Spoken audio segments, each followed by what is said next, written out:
Hello everyone, আমার নতুন আরও একটা ভিডিও হচ্ছে তোমাদের সকলকে ওয়েলকাম। কেমন আছো সবাই? যাই হোক, পরপর যে কয়েকটা ব্লগ আমি পোস্ট করছি সবটাই প্রায়ই ভগবান রিলেটেড। প্রথমবার যেটা পোস্ট করেছিলাম সেটা ছিল শিবরাত্রি, দেন জন্মাষ্টমী, আর এখন হচ্ছে দিম্মা বাড়িতে কিছুদিন আগে সঙ্গ হয়েছিল, তো তারই কিছু কিছু ক্লিপস আমি নিয়ে রেখেছি, সেটাই আজকের ভিডিওর মাধ্যমে শেয়ার করব। আজকের ভিডিওটা ঠিক ঠাকুর পুজো নয়, তবে গুরু পুজো। গুরু পুরোপুরি ঈশ্বর না হলেও ঈশ্বরের থেকেও একেবারে কম কিছু নয়। গুরু আমাদের কাছে ঈশ্বরের পরেই, তো ভগবানেরই মতো আমরা ভগবানের মতোই গুরুকে পুজো করতে পারি, সাথে তার আদেশ তো মেনে চলতেই হয়। সত্যি কথা বলতে মন্ত্র নেওয়ার আগে গুরুর প্রতি কোনো মনোভাবই আমার ছিল না, তবে মন্ত্রটা নেওয়ার পর তার প্রতি অনেকটা শ্রদ্ধা ভালোবাসা এসেছে। আজকে আমি দিম্মার বাড়িতে এসে যেই গুরুদেবের পুজোর কাজে হেল্প করছি সেটা কিন্তু আমাদের গুরুদেবের কোনো পুজো নয়, তবে আমাদের গুরুদেব মন্ত্র নেওয়ার সময় বলে দিয়েছিলেন যে নিজের গুরুকে বড় করতে গিয়ে কখনো অন্য গুরুকে ছোট করতে হয় না, অন্যের গুরুকে নিয়ে কখনো কোনো বাজে কথা বলা উচিত না, নিজের গুরুর মতোই অন্যর গুরুকে অবশ্যই রেসপেক্ট করা উচিত। কারণ গুরুদেব যার যেমনই হোক না কেন, গুরুদেব মানে কিন্তু তিনি সকলেরই গুরু। অ্যাজ ইউজুয়াল আজকের ব্লগটাও কিন্তু আমি দুপুর থেকেই শুরু করেছি।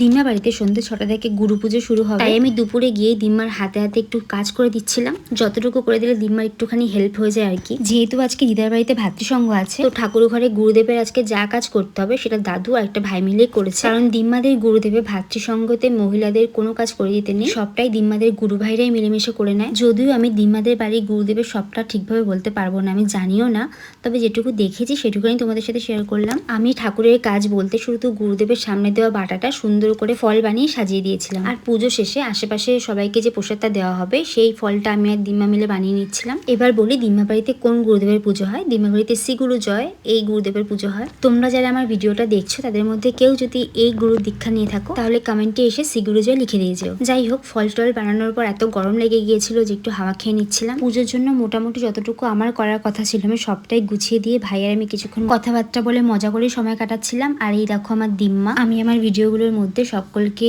অ্যাড করতে কমফোর্টেবল নিজেও নই, আর সেও কমফোর্টেবল হবে কিনা এটা ভেবেও আর অ্যাড করি না। আর এক্ষুনি যাকে দেখলেই ইনি আমার দাদু। যাই হোক, ফল সবজি যাই কাটি না কেন, কাটার পর দেখি যে আমার আঙুলের মাথাগুলো কেমন কালো কালো হয়ে যায়, কেমন একটা বিচ্ছিরি হয়ে যায় আঙুলগুলো, তার জন্য আর ফল সবজি কাটবো না এমনটা তো হতে পারে না। আর এমন সময় আমরা ফল কাটতে বসছিলাম, দিদা বাড়িতে প্রচুর মশা কামড়াচ্ছিল, তো তোমরা একটা ভিডিওর ক্লিপসে দেখলে যে আমি চোখ মুছছিলাম। ওখানে ফল কাটতে কাটতে এতটাই মশা কামড়াচ্ছিল যে ভাই এসে ডিমের ট্রে ধরে দিয়েছিল, আর তা জ্বালাতেই আমি ঠিকমতো ফল কাটতে পারছিলাম না, চোখ থেকে শুধু জল বেরিয়ে যাচ্ছিল, মনে হচ্ছে আমি কান্না করছিলাম। যেহেতু দিদা বাড়ির পাশেই আমাদের বাড়ি, তো তাই দিদা বাড়ি থেকে সন্ধ্যাবেলা একটু বাড়িতে এসেছিলাম। সেদিনকার প্রচুর গরম পড়েছিল, তাই ছাদে এসে কিছুক্ষণ বসে থাকার পর দেখি পুরোপুরি সন্ধ্যা হয়ে গেছে। তারপর ঠাকুর ঘরে গিয়ে ঠাকুর প্রণাম করে নিয়ে আবার দিদা বাড়িতেই গেছিলাম। আমি যখন দিমা বাড়ি থেকে বাড়িতে এসেছিলাম তখন দেখেছিলাম দিমা বাড়িতে একজন দুজন ছাড়া কেউই আসেনি, আর সন্ধ্যের পর দিদা বাড়িতে গিয়ে দেখি যে এক এক করে অনেকেই চলে এসছে। যাই হোক, সন্ধ্যে হয়ে গেছে আর এখানে দেখো গানও শুরু হয়ে গেছে। চলো একটু গান শুনে নাও তাহলে।